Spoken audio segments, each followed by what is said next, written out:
خیرات گر سخن برگزیند همه، همان را گزیند که بیند همه. درود به جمع شما، جمع علاقمندان شو برنامه های ذهنی، خاصتا آنهایی که دائما پیگیری میکنید از برنامه اینتלקتوالی میزان خیرات. اینک باز از میان روز و هفته ها سپری شد و ما و شما قرار داریم در نشر نوی برنامه اینتלקتوالی میزان خیرات، در برنامه که سوال برای دریافت کلمه پیشنهاد میگردد. یادآور میشیم برنامه مذکور با مقصد ارجگذاری به تاریخ و فرهنگ زبان دولتی، سینمای ملی، بلند برداشتن ذوق جوانان با کتاب و کتابخانه، اینچنین تحکیم حس خودآگاهی آنها و دستگیری های پیوسته پیشوای ملت، پرزیدنت جمهوری تاجیکستان محترم امامعلی رحمان منظور شما میگردد.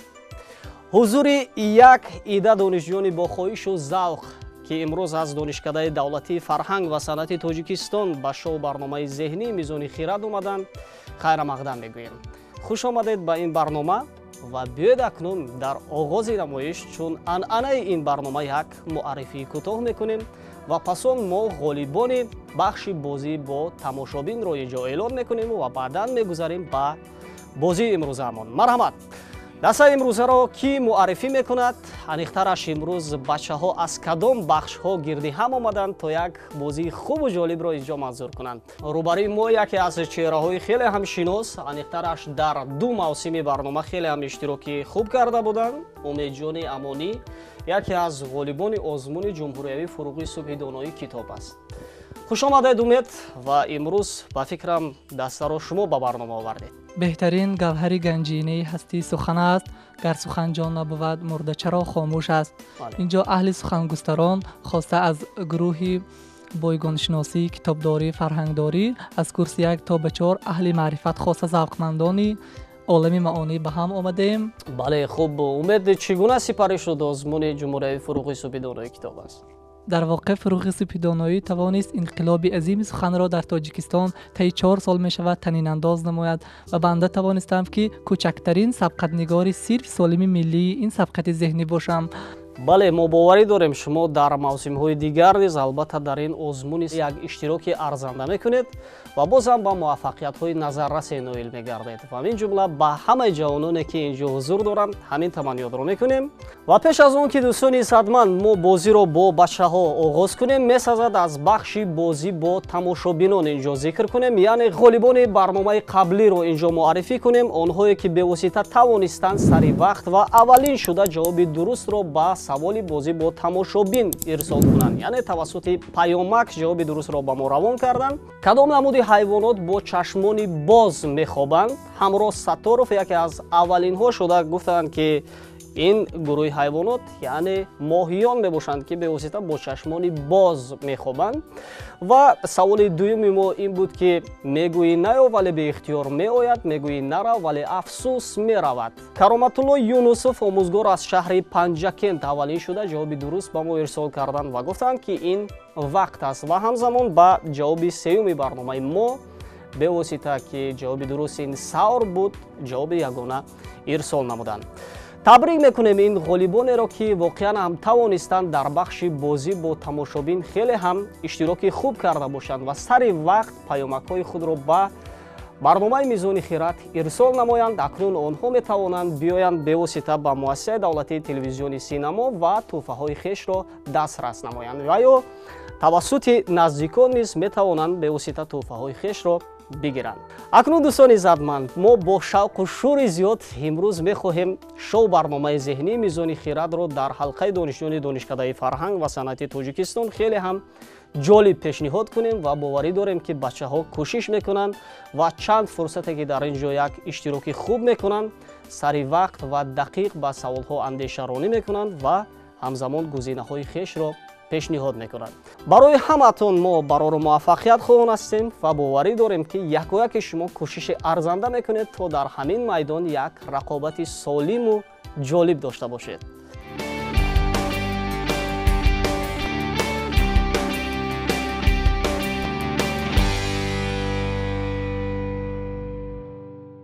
چون شما در فاکولته رژیسور کینو و تلویزیون تحصیل میکنید در دانشکده فرهنگ و صنعت تاجیکستان به نام استاد میرزا ترسونزاده و یکی از بخش‌های اساسی به واسطه در соҳаи театр ва синамо ин драматургия аст. ва саволи аввали мо низ вобастагӣ мегирад ба номи шахсият, яке аз драманависҳои маъруфи тоҷик, шоир, нависанда, драманавис, луғатшинос, арбоби давлатӣ. калима аз 6 ҳарф иборат аст. драматургияи ӯ аз драмаи мусиқавии Хусраву Ширин соли 1936 ки ҳамроҳи Мирзо Турсунзода дар асоси достони низомӣ навишта шуда буд, сар шудааст. яъне аввалин драмаи худро бо номи Хусраву Ширин нашр карданд.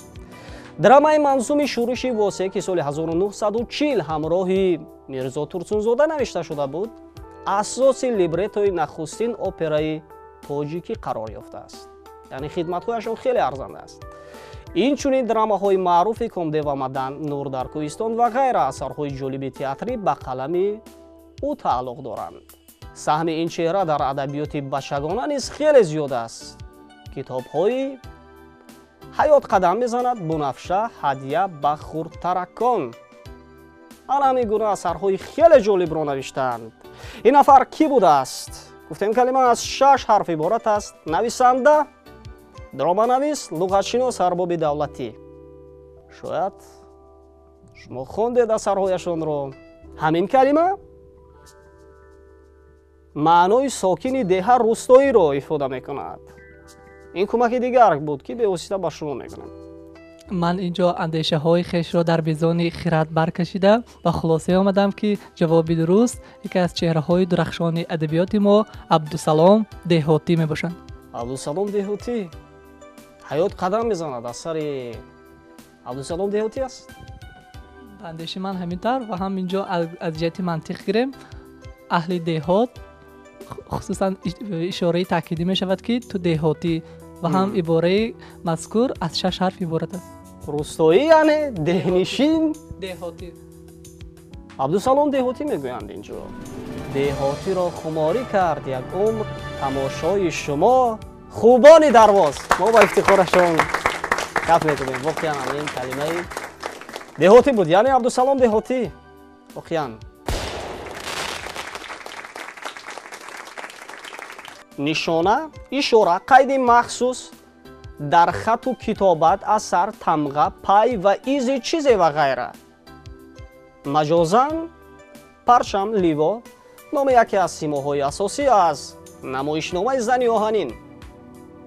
тамошо кардед ҳамин намоишномаи телевизиониро ки бевосита дар нақши асосӣ устод Убайдулло Раҷабов ҳунарнамоӣ мекунанд. ҳатто ҳамин калимаро низ мо истифодаашро дар шоҳроҳҳо низ дида метавонем. қариб ҳар рӯз шумо мебинед, мушоҳида мекунед дар зиндагиятон. ҳамин кадом калима будааст? ба хулоса омадам ки ин шояд аломат боша. аломат бале дар намоишномаи Зани оҳанин ҳаст чунин? бале ҳамун зани вай устод Убайдулло Раҷабов аломатхон дошт. аломатхон мегӯянд. ва мо гуфтем дар ҳаёти ҳаррӯзаамон мебинем, яъне аломатҳоро инҷо мегӯянд. ҳилолӣ аз даҳану қоматаш ҳикоят кун ки ин аломати идроку табъи мавзун аст. ба ифтихорашон каф мекунем. воқеан ин калимаи аломат буд. саволи навбатӣ. ҷои ба ҳам пайвастани ду чиз ё ду узви бадан. калима аз 4 ҳарф иборат аст. воситаи ба ҳам бастани чизе, гиреҳ, ришта, завлона, монеа, ҳоил, банду бас, сад, девор, қулф, забонаи қулф, маҷозан, макр, ҳила, найранг, фиреб, дом, алоқа, вобастагӣ, муносибат, пайванд, камарбанд, миёнбандро низ мегуфтанд. ана ҳамин қадар маъниҳоро ин калима дар худ дорад. гиреҳро тавассути чӣ мебанданд? шояд калимаи банд бошад. банд? чӣ хел банд? банд кардан мегӯянд. банд кардан. маҷозан макру ҳила дар банди дасисаҳои ӯ афтод. ҳамин хел шояд. бале бале дар банди фиреб афтод. бикушой зибанд пояшро, фаршози зилола ҷояшро. мо ба ифтихорашон каф мекунем. воқеан ҳамин калимаи банд буд.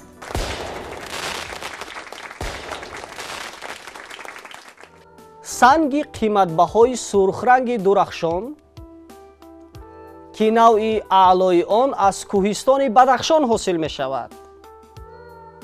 лаъл калима аз се ҳарф иборат аст. маҷозан ранги сурх, маҷозан боз гунг, забон гирифта хомӯшро мегӯянд. яъне инсони хомӯшро мегӯянд, гунгро мегӯянд. нафаре ки табаш гирифтааст ва ӯ чизе намегӯяд. гул бо уй зада нависонда. гулу гаранг яъне мутаассифона гунг забон гирифта хомӯшро мегӯянд. хомӯширо ихтиёр мекунанд вақте мегӯянд чӣ қадар чӣ мондаӣ мегӯянд. калима аз се ҳарф иборат аст. фикри ман ин лол мебошад. лол гуфтанд. лол гуфтанд инҷо. ду лаб чӯ нори кафина, ду рух чӯ савсани сурх, ду рух чӯ нори шугуфта, ду лаб чӯ лолаи лол. бале чӯ лолаи сурх охир ба ифтихорашон касб мекунем. воқеан калимаи лол буд охир.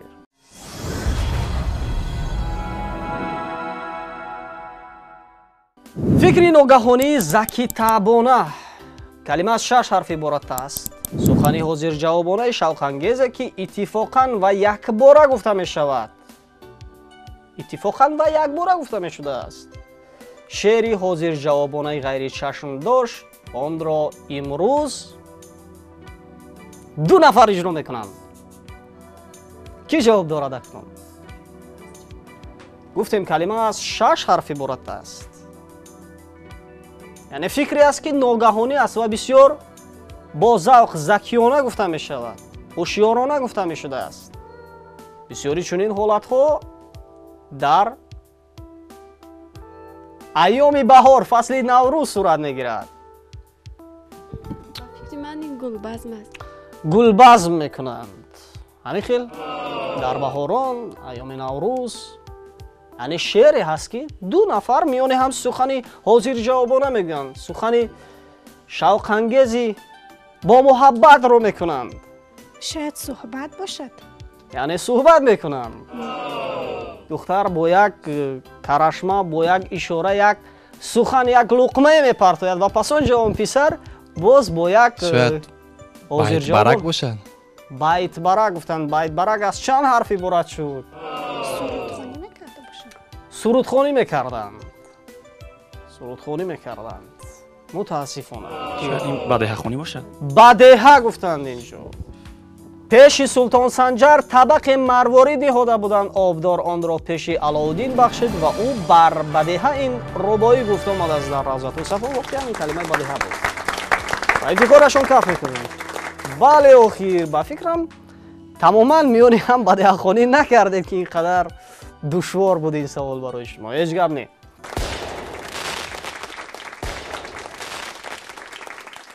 сурат, шакл, намудро боз чӣ тавр ифода мекунанд? калима аз се ҳарф иборат аст. инъикос ки дар шиша дар чизҳои сайқалӣ ҷилодор ва шаффоф дида мешавад. қалб ва чапаи ҳар чиз дар рӯи чизи дигар, партав ва шуъо ки бар сатҳи чизҳои шаффоф ва ҷилодор расида ба воситаи он ба чизҳои дигар меафтад. зид, мухолиф, муқобил, баръаксро низ калимаи мазкур ифода мекунад. соя бошад. соя гуфтанд. хеле наздик омадем. намудро боз чӣ тавр ифода мекунанд? акс. акс гуфтанд. зид баргашт ханҷаре барчанг дорад, ба акси сояи худ ҷанг дорад гуфтааст саидо. воқеан ин калимаи акс буд охир. гуфтем инъикос дар шиша дар чизҳои сайқалӣ ҷилодор ва шаффоф дида мешавад. бале саволи дигар акнун пешниҳод мешавад инҷо. қарз, дайн калима аз се ҳарф иборат аст. пасванде ки маънои ранг, гунаро ифода мекунад. қарзро боз чӣ мегӯям? шумо аксарияти вақт ҳамин калимаро мефаҳмед. яъне ҳангоме ки ба бонкҳо муроҷиат мекунед дар зеҳнатон мемонад. чӣ мегуфтанд онро? то он ки бачаҳо фикр мекунанд мо ҷиҳати боз ҳам қавитар гаштани робитаи мову тамошобин, саволи аввали бозӣ бо бинандаҳоро инҷо пешниҳод мекунем. хоби даҳшатовари буғикунанда сиёҳӣ. калима аз 5 ҳарф иборат аст. нафароне ки аввалин мешаванд ва тавассути паёмак ба мо ҷавоби дурустро ирсол мекунанд, онҳоро туҳфа интизор аст. хуб бачаҳо, чӣ мегуфтанд ан ҳамин қарзро? боз شاید وام باشد. وام گفتند اینجا. به دام جهان هستی از وام او، بده وام او رستی از دام او. با افتخارشون کف میکنم. بخیان این کلمه وام بود. بلند، عالی، عالی قدر، عالی مرتبه کلمه از 4 حرف عبارت است. مجازاً قیمت بها، پربها، مجازاً لایق، مناسب، شایسته. نام یک متاع ابریشمی قدیم. عالی. عالی. باز. بلند. بلند گفتیم ما. شایان باشد. شایان. متاسفانه. عالی مقام میگوییم، باز چی میگوییم؟ عالی مرتبه. عالی مقام میگوییم. باز بجای عالی باز چی کلمه موندن ممکن است؟ عالی جناب باشد چه؟ عالی جناب گفتن، متاسفانه. شاید والا باشد. والا گفتند آخر. متاع ابریشمی قدیم والا هست؟ ها هست. در کجا دیدید؟ فهمیدید؟ از زمانهای قدیم از بیبی و بابیان ما همین کلمه والا را استفاده می بردن در متاعهایشان. اگر استفاده ببرند پس ما با استفادهشون کف میکنیم. بخیانم جواب درست است. بله.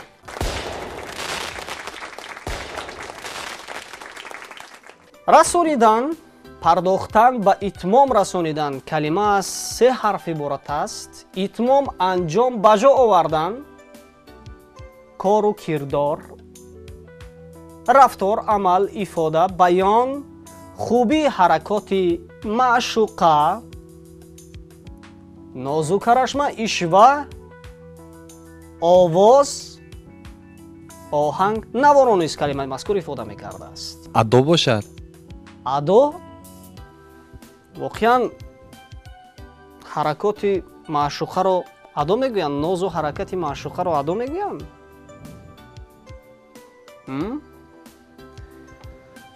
شما رو بار یگان خانم ادا کرد آخر.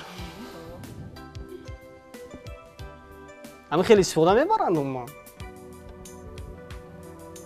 زاهدان در کار دنیا کاهلند، در ادای کار عقبا قائلند. گفته از جلال الدین بلخی. با افتخارشون کف میکنیم. بله.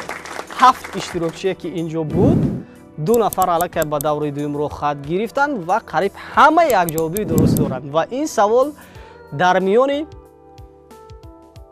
5 اشتراکچی خواهد بود. یعنی یک سوال توجیه حل کننده است. برای همین فکرهایتان را سرجم کنید و کوشش کنید که اولین شده جواب درست را اینجا پیشنهاد گردانید. سوال چنین است: آدمی سیر حرکتی بهره‌جو به نفع خود، یعنی انسانی بوده است که برای پیشرفت خود، برای یعنی روزی خود، برای بهتر شدن فعالیت خود دائما سیر حرکتی میکرده است. کلمه از 4 حرف عبارت است. چست و چالاک، تردست، حیله‌گر، مکار، فریبنده، طرار، دوست.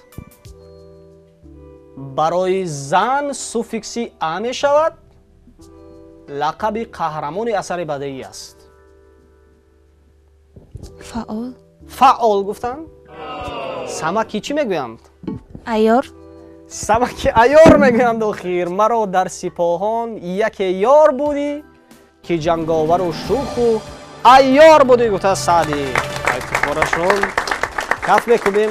واقعا همین کلمه عیار بود.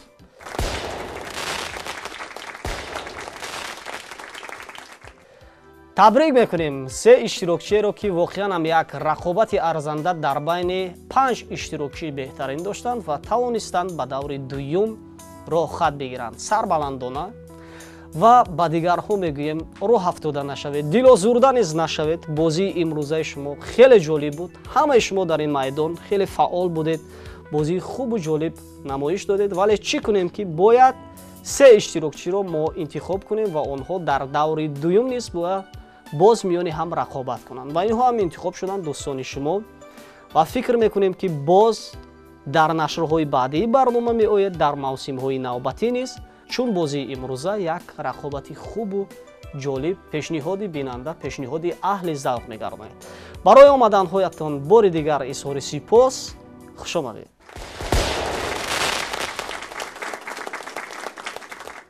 тамошобинони иззатманд, шумо даври дуюми шоу барномаи зеҳнии мизони хиратро тамошо мекунед ва ҳамин тавр мо се иштирокчиеро интихоб кардем ки онҳо бевосита дар баробари 5 нафари дигар як рақобати хеле ҷолиб карданд ва омаданд ба даври дуюм. ва то он ки мо бозиро бо бачаҳо оғоз кунем, месазад як саволи дигар ба бинандаҳо пешниҳод кунем, аниқтараш саволи дуюми бозӣ бо тамошобинро. савол чунин аст: гиёҳе ки гулҳои майдаю сархами кабудранги хушбӯй дорад ва дар баҳор пеш аз гулҳои дигар мешукуфад. яъне гуле аст ки дар баҳор аввалин шуда мешукуфад. нафароне ки аввалин мешаванд ва ҷавоби саволро тавассути паёмак ба мо ирсол мекунанд, онҳоро тӯҳфа интизор аст. хуб, акнун шиносоиро бо бачаҳо оғоз мекунем. марҳамат, худро шинос кунед. ман ҳаид ва султонбӣ ҳастам, донишҷӯи курси сеюми ихтисоси фарҳангшиносӣ аз донишкадаи давлатии фарҳанг ва санъати ҷумҳурии Тоҷикистон ба номи Мирзо Турсунзода. султонбӣ, мо боварӣ дорем ки албатта шумо дар оянда барои пешрафти фарҳанги тоҷик хеле ҳам хизматҳои арзанда мекунед. бо иштирокчии дуюми барнома Умедҷони Амонӣ то андозае дар бахши аввали барнома шинос шудем. биёед имрӯз дар бораи фаъолияти донишҷӯӣ қисса кунем ва умуман корҳои эҷодӣ дар кадом сатҳ қарор доранд. марҳамат. хушбахт аз онам ки насли замони истиқлолам ва тавонистам яке аз донишҷӯи муваффақ дар соли равон муаррифӣ кардам. ин сол тавонистам боз китоби худро ва рӯи нашр орам. боварӣ дорем ҳамчун як ҷавони пешоҳанги тоҷик барои пешрафти илм ва фарҳанги тоҷик хеле хизмати шоиста мекунанд. Умедҷон, ва бо иштирокчии сеюми барнома шинос мешавем. дар яке аз нашрҳои барнома хеле ҳам иштироки хуб карда буданд ва омаданд то ба даври дуюми барнома ва фикр мекунем ки имрӯз низ як рақобати ҷолиб дар баробари ду иштирокчии дигарамон мекунанд. марҳамат. ман аз Ризода Сафармоҳ, донишҷӯи курси сеюми шӯъбаи рӯзноманигорӣ дар донишкадаи давлатии фарҳанг ва санъат ба номи устод Мирзо Турсунзода мебошам. бори дуюм аст ки дар ин барнома иштирок дорам ва дониши худро тавассути ин барнома месанҷам. дар сканворди телевизионӣ месанҷед?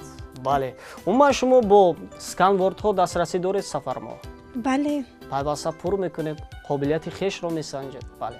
барои ҳар се иштирокчиамон ки хеле ҳам фаъол буданд дар даври аввал барор мехоҳем ҳам ба Сафармоҳ, Султонбӣ ва Умедҷон ва фикр мекунем ки дар даври дуюм низ новобаста ба он ки дӯстони ҳамдигаред, инҷо кӯшиш мекунед то рақибони ҳам бошед ва як бозии хубу ҷолиб манзури бинандаҳо гарданд.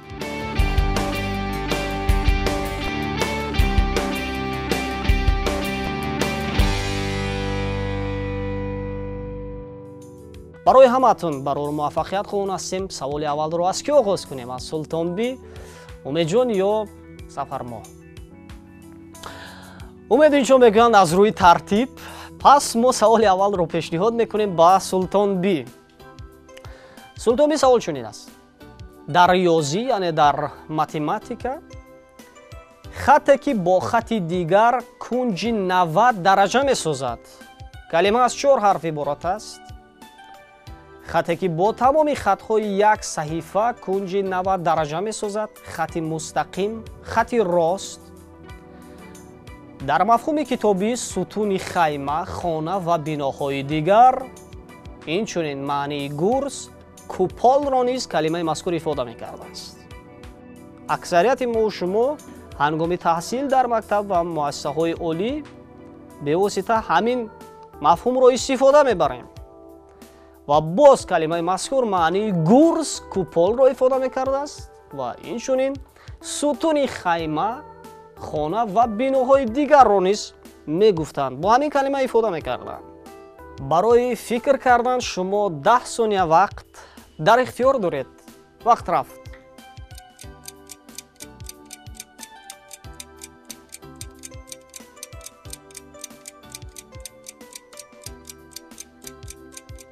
ҷавоб ҳаст ё не? ҷавоб надорем мегӯянд. море сабед муҳра гирифта ба зери дум, то чун амуд шохи гавазн аст бар сараш. ин калимаи амуд буд. хатҳои амудӣ мегӯянд дар математика. ва ан ҳамун купол гурзро амуд мегуфтанд боз. саволи навбатӣ акнун пешниҳод мешавад аз рӯи тартиб ба умедҷон. ходими фаъоли ягон соҳаи маданият, ҳукумат. Калима аз 5 ҳарф иборат аст. корманди намоёни соҳаҳои гуногун дар таърих. калони деҳа ё ягон маҳаллаи шаҳру ноҳия. оқсақол. калони қишлоқ хуҷаин соҳиб моликро низ мегуфтанд. калони деҳа будааст, оқсақоли деҳа. дар мафҳуми таърихӣ хуҷаин соҳиби мол, молик. барои фикр кардан шумо 10 сония вақт дар ихтиёр доред. вақт рафт.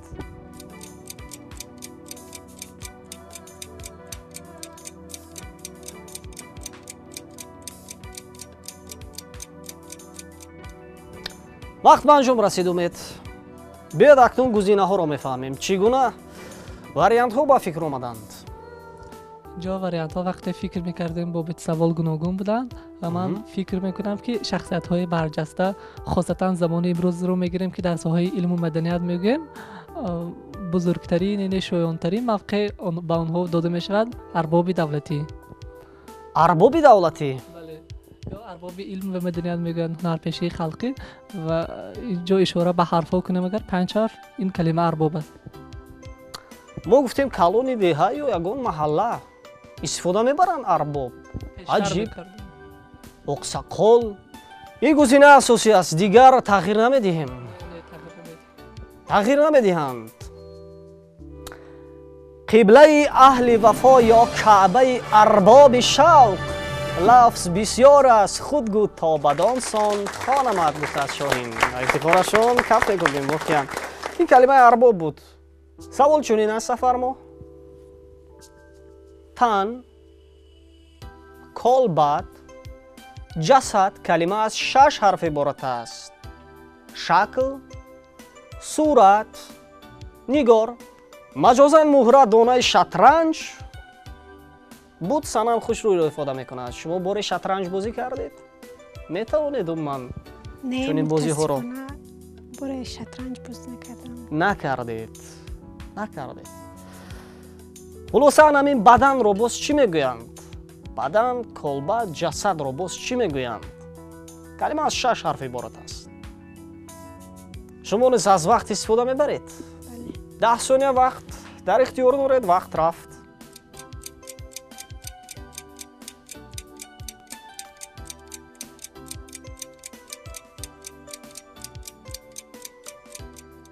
вақт ба анҷом расид.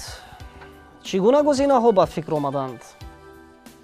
چی خیلی شما گفتید این کلمه معنای صنم را نیز دارد. بله. به فکر من جواب این سوال پیکر می باشد. پیکر؟ واقعا همین بوت رو پیکر میگویم؟ بله. چگونه؟ استفاده میبرند. پیکره. همه کرده پیکر برای جنگ، یکی تیز و جنبان، یکی با درنگ. با افتخارشان کف میکنیم. واقعا نفری که با جواب خود استوار است جواب درست پیشنهاد میکند اینجا.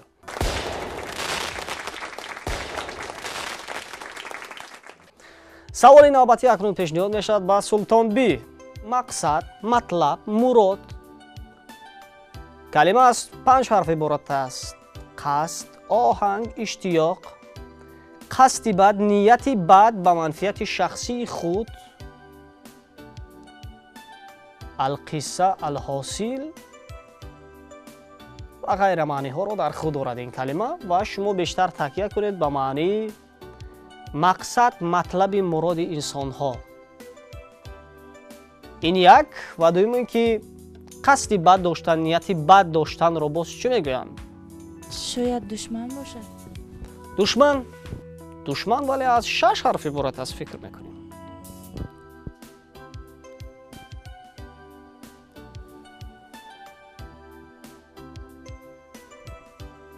ҷавоб дорем? شاید این کلمه غرور باشد. غرور یعنی مقصد مراد مطلب را غرور میگویند. غروری انسانی قصد آهنگ اشتیاق قصدی بد داشتن را نیز غرور میگویند. با فکر من چنین است. غرور تغییر دیگر نمیدهیم. نه. خیرت خفته و عشق بیدار شد، غرض عامل و صبر بیکار شد گفته است خواجو. اگر غرور نه بلکه غرض میگفتید درست میآید. مولانا میگویند غرض ها تیره دارند دوستی را، غرض ها را چرا از دل نروریم؟ یعنی قصد بد، نیت بد، کینه ها را چرا از دل ما بیرون نکنیم؟ فکر میکنم که شما با یگان کس قصد بد، نیت بد ندارید که این کلمه رو البته استفاده برید. سوال چنین است امید. ابدیت، جاویدان ماندگار بودن، بردوامی کلمه از 4 حرف عبارت است. استواری، هستی، پایندگی، موجودیت، حیاتی به انتها، زندگی جاوید، عمر دائمی. در مفهوم فیزیکی ثابت ماندن مقدار و کمیت فیزیکی مانند نیرو یا وزن هنگام به وقوع آمدن تغییرات فیزیکی یا شیمیایی برای انرژیا. حتی نام کارگردانی تاجیک است. نام کارگردانی که خیلی هم فیلم های جالب را گرفتند، روی نوار آوردند. فیلم های جاسوس، امام البخاری. 10 ثانیه وقت در اختیار دارید امید تا اینکه فکر کنید و جواب یگانه را پیشنهاد نمایید. وقت رفت.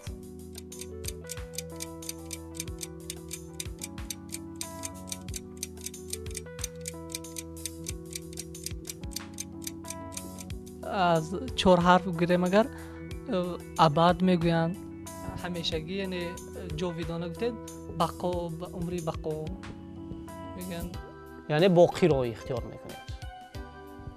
باقی ماندن، ابدیت، جاویدان ماندگار بودن، بردوامی. ابد را گفتند اینجا امید. بخورد آب حیوان به فرخندگی، بقای ابد یافت در زندگی. بقای تو بود بقای خاندان ما. همین گونه هست. یعنی وقتی تو جاوید میمونی، وقتی تو پایدار میمونی.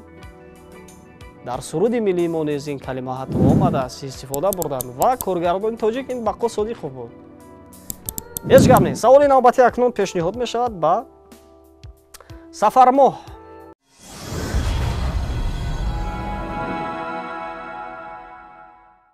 سفرماه شما عموما شاهنامه خوانی میکنید؟ میکنید. یعنی هر آن کس که شاهنامه خوانی کند اگر زن بود پهلوانی کند گفتند. بله، فکر میکنیم که شما از هر واقعه قهرمان های شاهنامه البته به شوق میوید، به ذوق میوید. و سوالی نوبتی ما نیست، به واسطه مربوط است به شاهنامه. نام کدام قهرمان شاهنامه در یشت های اوستا به معنای دارنده سوار اسب سیاه آمده است؟ کلمه از 6 حرف عبارت است. فردوسی در سیمای این قهرمان شخصیت ایدئالی، صلحجو، خیرتمند و دانا را آفریده است. 7مین شاه از سلاله کیانیان می باشد. همین نفر البته با دسیسه ها، با مکر و حیله ها او کشته می شود، ولی قهرمانی است که خیلی وقتی در شاهنامه داستان او را می خوانید زندگی بسیار پرتضاد را پشت سر کرده است. جواب این سوال رستم باشد. رستم یعنی رستم یعنی رستم، اسب رستم سیاه بود، یعنی دارنده اسب سیاه ما گفتیم اینجا، سوار اسب سیاه بود.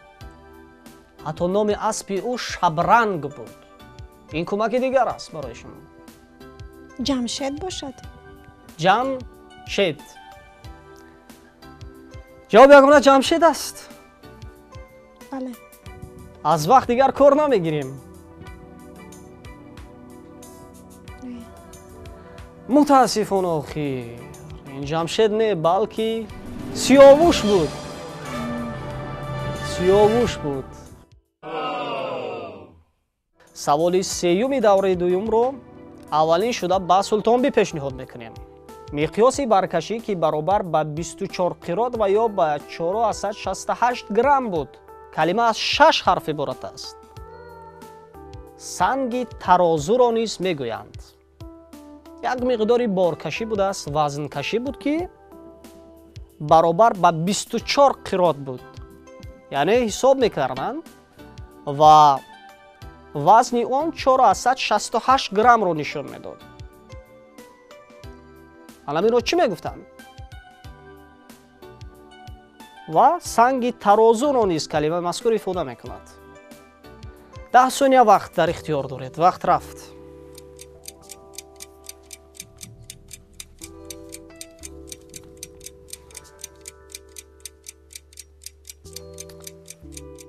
вақт ба анҷом расед султонбӣ. биёед акнун гузинаҳоро мефаҳмем.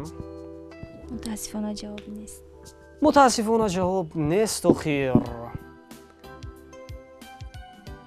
бувад чуҷуди ту санҷанд ҳозинони дарат, тарозуяш фалаки атласу замин мисқол гуфтанд. баробар ба чанд мисқол астин мегӯянд.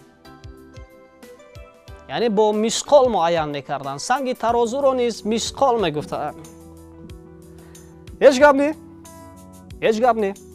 саволи навбатӣ акнун пешниҳод мешавад ба ҳомид.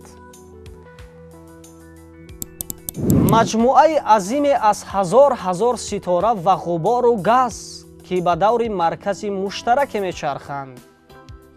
калима аз 8 ҳарф иборат аст. ҳаст маҷмуаи азиме аст ки дар гирди он яъне ситораҳо чархиш мекунанд ва пасон аз миёни он газ берун меояд. яъне ва дар тасаввури шоирони мо ин калима зиёд истифода шудааст. зиндагии инсониятро, андешаҳои инсонро, рӯзгори ӯро ба ҳамин чиз нисбат медиҳанд. чархиш мекунад, сайёраҳо даври ҳам мезананд. вақте бозор собир тавсифи рӯзгори ошиқонро мекунад, кӯчабоғи ошиқон то куҷоаст мегӯяд. ин кӯмаки дигар буд. шояд шумо хондед ҳамин шеърро ки аксарияти ҷавонон баробари ба даст гирифтани ашъори бозорсобир ин шеъре аст ки бисёр дилрас аст. хусусан дар сину соли шумо ҷавонон чун ошиқ мешаванд пайваста ҳамин шеърро замзама мекунанд, мехонанд. атмосфера бошад. атмосфера қабул кунем. бале. қабул кунем мегӯянд. эмин машав зи шӯъбадаҳояш ки каҳкашон, тӯмори фитна аст ки гардун кушодааст. ва бозорсобир мегӯянд кӯчабоғи ошиқон то каҳкашон аст. вақте шумо ҳамин шеъри ошиқонаро мутолиа мекунед, тасвири аз ҳама ҷолибаш ин аст ки кӯчабоғи ошиқон то каҳкашон аст. сарнагун, сарозер, чаппа. сарнагун карда шуда калима аз 6 ҳарф иборат аст. носозгор, мухолиф, номуборак, шум, наҳс, бад, вайрон, харобро низ калимаи мазкур ифода мекардааст. яъне сарозер, чаппаро боз чӣ мегӯянд? сарнагун карда шударо. ҳатто дар номи яке аз асарҳои маъруфи адибони муосир омадааст. адибони муосири тоҷик омадааст ҳамин калима. ҷавоб нест мегӯянд охир. вожгун аст соғари идрок, маи таҳқиқ рехтааст ба хок гуфтааст бедил. вожгун мегуфтанд. тахти вожгун нахондед шумо асари ҷалол икромиро? хондед? ин ҷо ба хотир наомад. ҳеҷ гап не. ҳамин тавр тамошобинони иззатманд даври дуюми шоу барномаи зеҳнии мизони хират ба анҷом расид. вале мо чун се саволӣ пешниҳод кардем дар миёни се иштирокчиамон, вале то ҳанӯзам иштирокчии ягонаро интихоб накардем. яъне аз миёни се иштирокчӣ умедҷон ва сафармо тавонистанд ба як саволи ҷавоби дуруст пешниҳод гардонанд. мутаассифона Султонбӣ ба ягон савол ҷавоби дуруст пешниҳод накарданд. ҳеҷ гап не, ин бозӣ аст. вале барои интихоб кардани иштирокчии ягона, яъне дар даври сеюми шоҳбарномаи зеҳнӣ мизони хират месазад мо як саволи иловагӣ дар байни ду иштирокчиамон пешниҳод кунем ва ҳар касе аввалин мешавад ва ҷавоби дурустро пешниҳод мегардонанд. иштирокчии даври ниҳоӣ мешаванд. савол чунин аст, бо диққат бошед. дар мафҳуми китобӣ нисф кардан ба ду нимаи баробар тақсим кардан калима аз 5 ҳарф иборат аст. аз рӯи баробарӣ ва ростӣ муомила кардан, адолат, адлу дод, ростӣ, росткорӣ, мувофиқи ҳаққоният ва росткорӣ, одилона рафтор кардан. одилона рафтор карданро чӣ мегуфтанд? яъне ҳоло мо одилона рафтор карда истодаем. як савол дар миёни ҳар дуи шумо дода истодаем. шояд инсоф бошад. инсоф гуфтанд. баъди ҷаври дилбарон умеди инсофе буд. кошки ҷаври фалак чун ҷаври эшон бошаде. мо ба ифтихорашон каф мекунем. воқеанам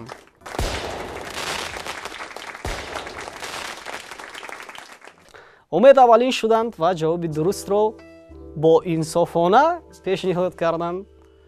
табрик мекунем ин муваффақияти умедро ва барои ҳар дуи шумо гулдухтарони зебо низ изҳори сипос мекунем ки имрӯз омадед дар шоу барномаи зеҳнӣ мизони хират як рақобати хеле ҷолиб кардед. рақиби хеле арзанда будед барои умед ва фикр мекунем ки боз дар нашрҳои баъдии барнома меоед ва бо ҳузуратон ин барномаро рангин мекунед ва аз ҷониби раёсати кор бо ҷавонон ва варзиши шаҳри Душанбе ба шумо медалҳои ифтихорӣ ва инчунин сипоснома, китоби хондании яке аз нависандагон ва журналистони варзидаи мо, Ҷумъахони Сайдалӣ, пири фалаксароён ба шумо тақдим мешавад ки фикр мекунам ин китоб хеле судманд хоҳад буд барои шумо ва баробари хонданаш албатта ҷаҳони маънавии худро бой мегардонед.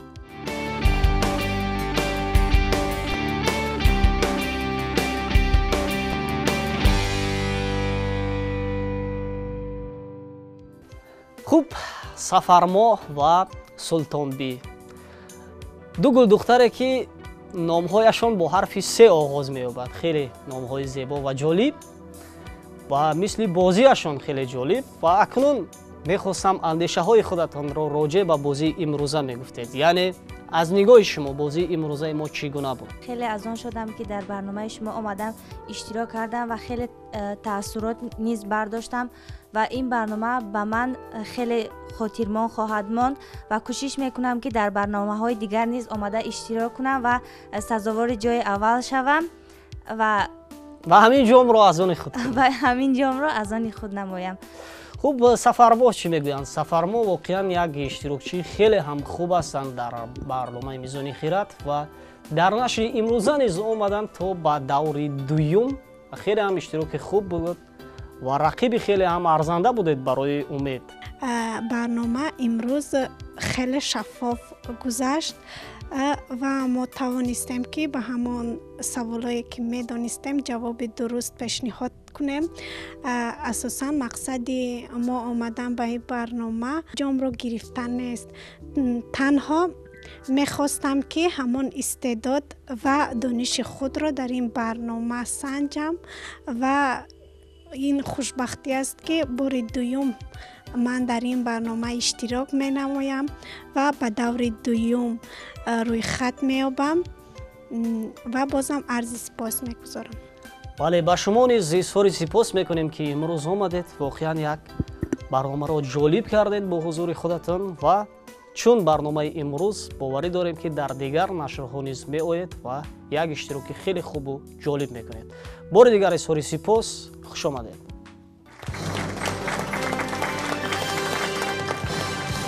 тамошобинони иззатманд, шумо даври сеюми шоу барномаи интеллектуалии Мизони Хиратро тамошо мекунед ва ҳамин тавр омаданд Умедҷони Амонӣ ба даври сеюм ки дар баробари 6 нафар истодагарӣ намуданд ва акнун фурсате аст то ба Умедҷон мо 4 савол пешниҳод кунем. Умед, савол чунин аст: девори қалъа, ҳисор, девори шаҳр کلمه از 4 حرف عبارت است. خاکتوده بلند در گرداگردی شهر و یا قلعه آید به حفظ بخارا. اسماعیل سامانی این کلمه را استفاده کرده است. دفعه، کرات، اسب را نیز در ادبیات میگویند. طریق، ترتیب، روش، طرز، جهت، خصوص، بابت را نیز کلمه مذکور ifade میکند. کلمه تپه در واقع با 2 پ نوشته می شود. اگر حرف زیادتی برای من وجه را استفاده و انتخاب میکنم. وجه گفتند. تو گفتی یک باره آهن است و یا کوه البرز در جوشن است. باره میگفتند. بادی موافق، بادی مساعد برای کشتیرانی کلمه از 5 حرف عبارت است. یک بادی بوده است که بسیار موافق، مساعد برای کشتیران ها بوده است. شاید شما هنگام مطالعه اثرهای بدیعی نسیم؟ نه، سیم. چند حرف؟ کلمه از 5 حرف عبارت است. مثلا اصلاً بادی هست که در امواج بحر میوزد و برای کشتیران ها خیلی موافق است. شاید باید شورته باشد. شورته یا نسیم. نه، شورته رو میگیریم. کشتی نشستگانیم، ای باد شورته برخیز، باشد که باز بینیم دیدار آشنا را. بله، افتخارشان کف میکنیم.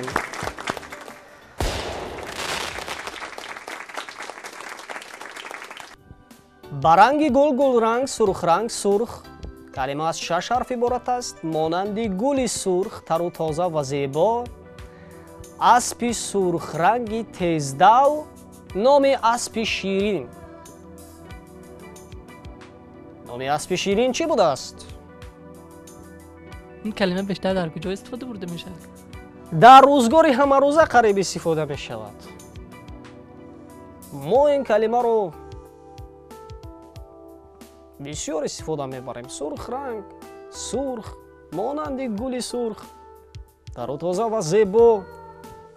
من 2 واریانت پیشنهاد میکنم. ارغونی کتی شبدیز. شبدیز، ارغونی. جواب یگانه.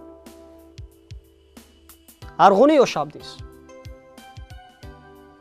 لیکن نامی اسب ارغونی نمیشه. بیت شبدیز رو میگیریم. شبدیز. از تپانچه روی گلگونت کنم، سخت زندانی و محزونت کنم. گلگون بوده است نام این اسب. اسب سرخ رنگ بوری تیزدو نیز گلگون بود. نام اسب خسرو پرویز است شبدیز. سوالی آخرین اکنون پیشنهاد می شود. با امید به علامت ناپدید نامعلوم کلمه از 7 حرف عبارت است. به اثر، گم، پیگم شده، گمنام یکی از نام و صفتهای حق. شاید گمنام باشد یا اینو گفت. ما گفتیم گمنام. به علامت، به علامت رو چی میگویند باز؟ به نشان میگویند. به نشان؟ ما گفتیم ناپدید نامعلوم است. سوخی رو ناپیدا. ناپیدا قبول کنیم. ناپیدا رو. بله.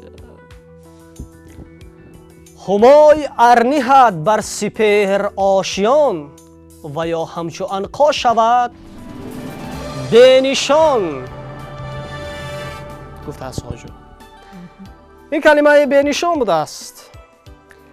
هیچ گپ نه. واقعا شما یکی از اشتراکچیان خیلی فعال و غالب ارزنده امروزه شو برنامه ذهنی میزان خیرات بودید. امید و تبریک میکنیم غالبیت امروزه رو.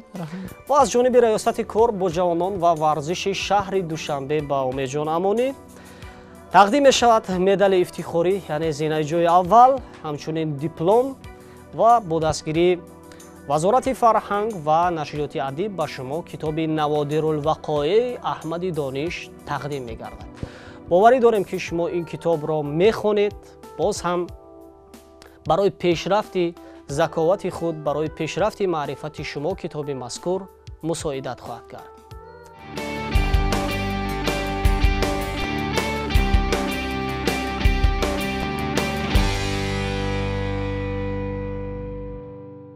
умед воқеан бозии шумо хеле ҷолибу гуворо ва назаррас буд дар барномаи имрӯза ва фикр мекунам аз бозии имрӯзаи шумо хеле мухлисони ин барнома ҳаловат бурданд ва акнун чӣ гуна андешаҳо аст, чӣ гуна таъссурот аст роҷеъ ба бозии имрӯза иштироки дигар дӯстонатон ва рақибоне ки имрӯз дар якҷоягӣ бо шумо дар ин барнома иштирок карданд. марҳамат. дар воқеъ барномаи мизони хирад як лоиҳаи хоса нест, як даъватнома аст. даъват ба сӯи вироиш, даъват ба сӯи худогоҳиву хештаншиносӣ ва махсусан мизони сайқалии андешаҳои шахси соҳибшуъур.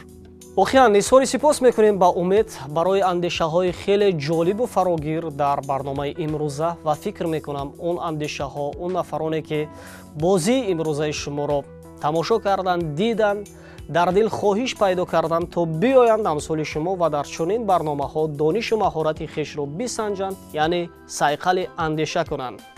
барои шумо бозам фатҳи қуллаҳои баланди эҷодиро таманно мекунем ва фикр мекунем ки ҳамчун як ҷавони пешоҳанг барои расидан ба муваффақиятҳои нав ба нави илмӣ пайваста талош мекунем. дӯстони иzzатманд, ҳамин тавр мо акнун саволи ниҳоиро пешниҳод мекунем, яъне саволи тамошобинро. савол чунин аст: зарар, зиён, осеб калима аз 6 ҳарф иборат аст. корди мӯзадӯзон номи симои маъруфе ки устод ҳошимгадо дар филми шӯълаи хомӯшгаштаи гулханҳо офаридаанд. нафароне ки аввалин мешаванд ва ҷавоби саволро тавассути паёмак ба мо ирсол мекунанд, онҳоро албатта ки тӯҳфа интизор аст. дар ҳамин ҷо барномаи мо ба поён мерасад. ба якояки шумо хушиҳои бардавом ва зиндагии пурсаодатро таманно дорем. то дидори нав. хайр.